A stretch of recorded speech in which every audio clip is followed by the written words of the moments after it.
Was that Skylar or was that Lemon? No, it was Skylar. It was Skylar on the Iritha. I remember because there was one moment where he walked past an opponent with 1 HP.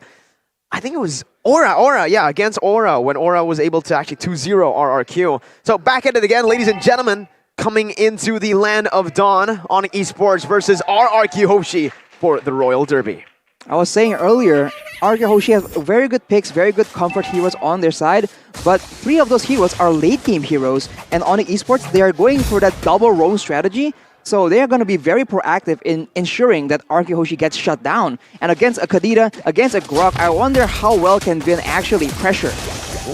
Well, right now, it doesn't seem like Vin is able to pressure as much as Keyboy. Flicker already burnt up by Vin, and Keyboy did not use that Petrify, so he won in that trade. And remember, Drian in the mid side is going to be able to clear rather fast. I mean, Clay really needs his items. Whoa, what? It's all going to depend on that. But wow, Talon's prediction here by Axe, all for the yellow Porcupine. Wow, that is surprising. But as I mentioned, by all means, RRQ Hoshi, they can absolutely pull it off. They just have to make sure that the early game is very perfect from Vin and Albert because they are the only ones that the team can rely on for now. In the mid game to late game, they're going to have a lot of potential. The question is, will Onic let the game go that far? That's the problem. RRQ Hoshi, they just need to be a little bit more patient when it comes down to it because Clay's not going to stop scaling, and with the choice of emblem that he's also opted for, he's going to scale a bit more fast, but here we go in the mid side. 2 knockups just like that, securing first blood, presented to you by the Samsung Galaxy A series. Kill Pressure is the name of the game for Onic Esports. Paquito, Grok, Julian, Claude, and even Kadita. It's just full kill pressure. RRQ, they need to take these prolonged fights, but like you mentioned, Arashi, that burst comes in handy very much in the early stage. Now Alberto jumping in. Whoa! Boom. Way too aggressive. Walled off by Drian. He used the dash to come close, and it's not looking good for RRQ. Kyrie picking up the first turtle of the game. They might have to... Wow.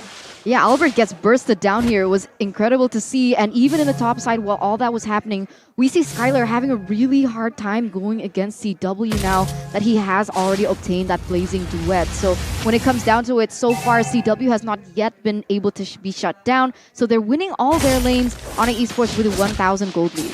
Kyrie didn't go for the Demon Slayer either, so Albert has an advantage in securing the actual objective, but as far as getting control over it, Onic Esports have an overwhelming advantage. RRQ might not make the mistakes that will cost them the game, but Onic Esports are going to try their hardest to force them into those hard situations, into those tough decisions, and maybe RRQ will be forced to just trade, man, because Albert's getting bursted down. Kill pressure once again coming through. That burst is just dealing so much onto Albert.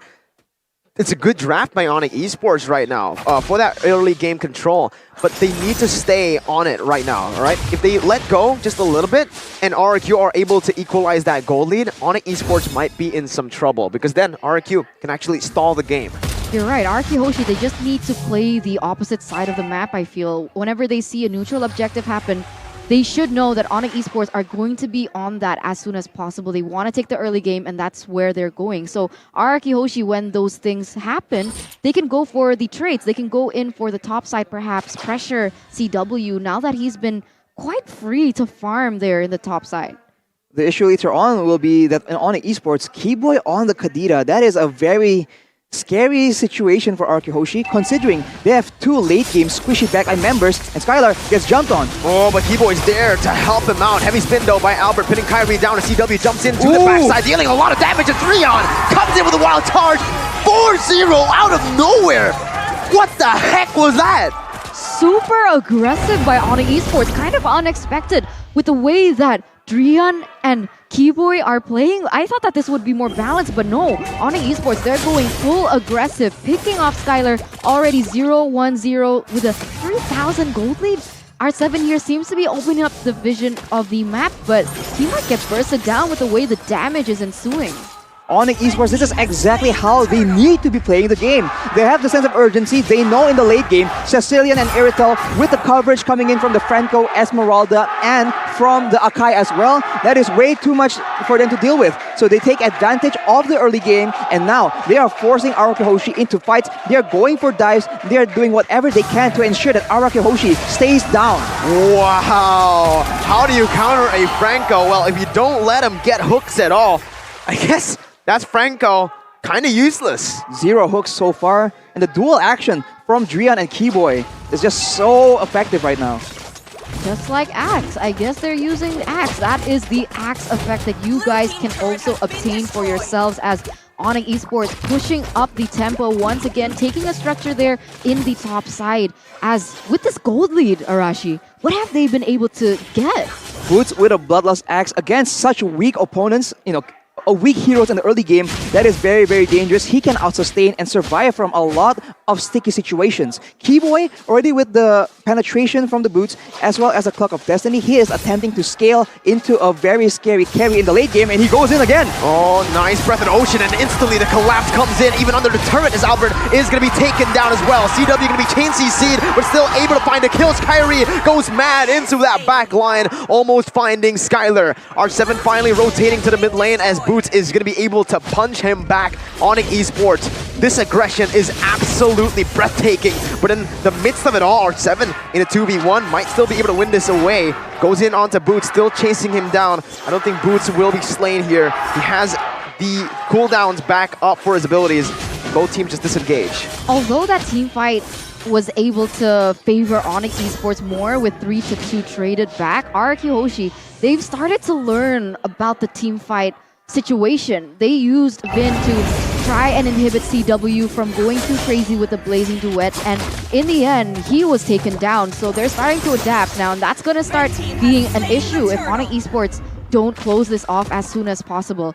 They're able to take this turtle here by the Samsung Galaxy A series, but up until now, RRQ Hoshi, they're playing the safe game, the waiting game.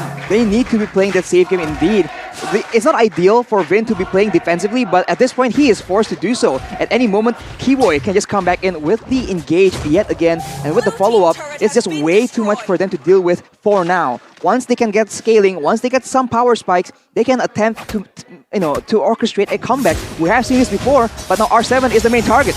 Has a sprint, is able to dodge away. Oh, fancy feed, but you cannot escape from the basic attacks. Boots comes in with a jab, finishing him off. And Onic Esports, it's a complete shutout for now. 6,000 gold lead, not letting Sicilian, even Irithel farm in the early stage. Kyrie picks up a very early winner, Truncheon, so pay attention to Kyrie in these team fights because he might be going for those deep engages. That is what Julian can do, especially if he is building tank usually. But of course, with the Truncheon, Kyrie, knowing that there'll be too much damage for RRQ to stay in place, he can attempt to go for a massive bait essentially by going in with a squishy build. Maybe RRQ Hoshi will be baited to try and trade back that kill and get punished instead. But Keyboy, yet again, same story. Oh my god, Boots is able to find a kill, but Keyboy now is going to be traded back as Kyrie comes in with Enhanced Chain. Keyboy able to get all of his HP back. Albert caught in the midst of it all. Blazing Duet to melt him down. As Onic Esports pick up a 2-for-0. Kyrie jumps in with the Enhanced Chain.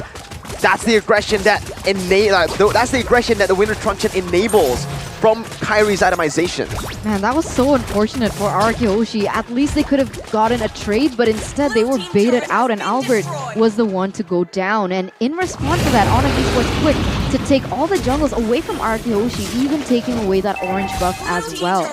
Man, the pick-off potential from the Kadira, just being able to engage whenever you want so rapidly and then get out with that regeneration. That is so annoying, man. Imagine being RRQ Hoshi, pouring all your damage into Keyboy, and then he gets out because of that passive. This is why when it comes down to pick-off battles between two teams, the Kadita is such an effective weapon. Take a look at Keyboy, Arashi. Right as you talk about pickoff, it's all set up by this man right here. He is literally everywhere on the map. Wherever RRQ looks, wherever RRQ thinks is safe, he's there. 0, 0, and 12 out of 13 kills. He has 12 kill participation. Already an Athena shield in the side of Vin. He is making sure that he cannot get bursted down.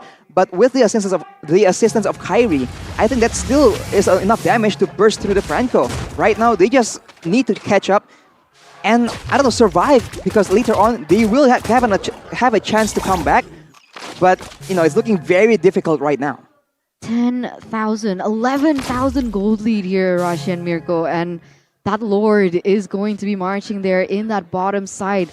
It does seem like Clay is starting to reach a power spike, but I don't know if it's going to be enough or fast enough. They already baited out the dash from Albert's kit, and now Onic eSports will have free reign to do a lot in that mid lane.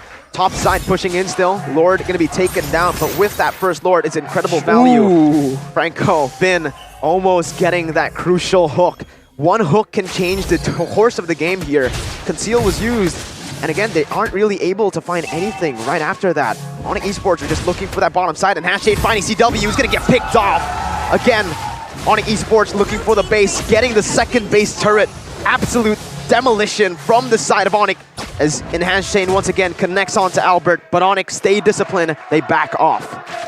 They are stuck just waiting for a miracle hook from Vin, man. As you mentioned, this is the value that Franco brings in the late game. One hook can change the course of the game completely.